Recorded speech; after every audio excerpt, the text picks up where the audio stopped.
Уважаеми клиенти, аз съм Даниел Карагов, съм управител на фирмата.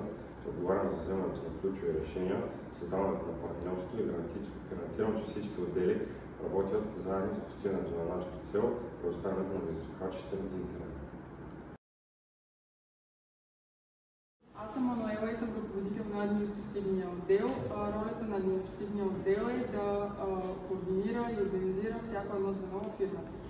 Аз съм Александър и съм директор менеджер човешки ресурси. Екипът обработва договори и осъществява навременната комуникация вътре в фирмата и съдейства за бързото реагиране с клиенти. Благодарение на прецизността и отдадеността ни, фирмата работи гладко и ефективно.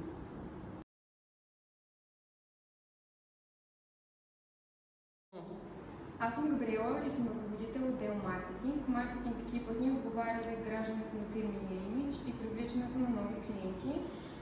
Той изследва пазара, анализира нуждите на нашите потребители и създава кампании, които популяризират нашите оптични услуги.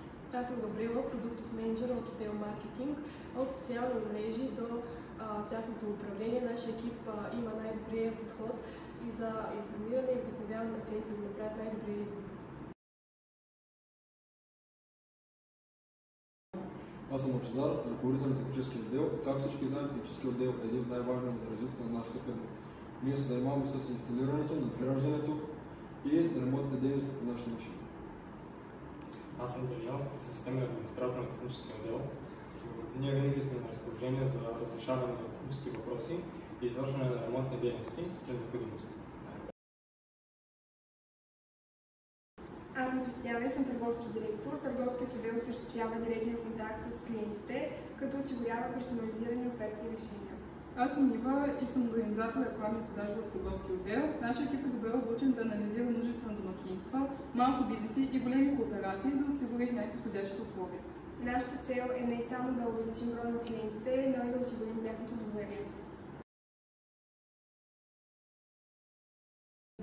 Аз съм Вяра и съм ръководител на финансовия отдел. Финансовия отдел осигурява стабилността на фирмата, като управлява бюджета и оптимизира ресурсите. Аз съм Веждар, учетник на финансовия отдел. Екипът ни обработва плащанията на клиентите, контролира разходите и осигурява прозрачност на всички финансови операции.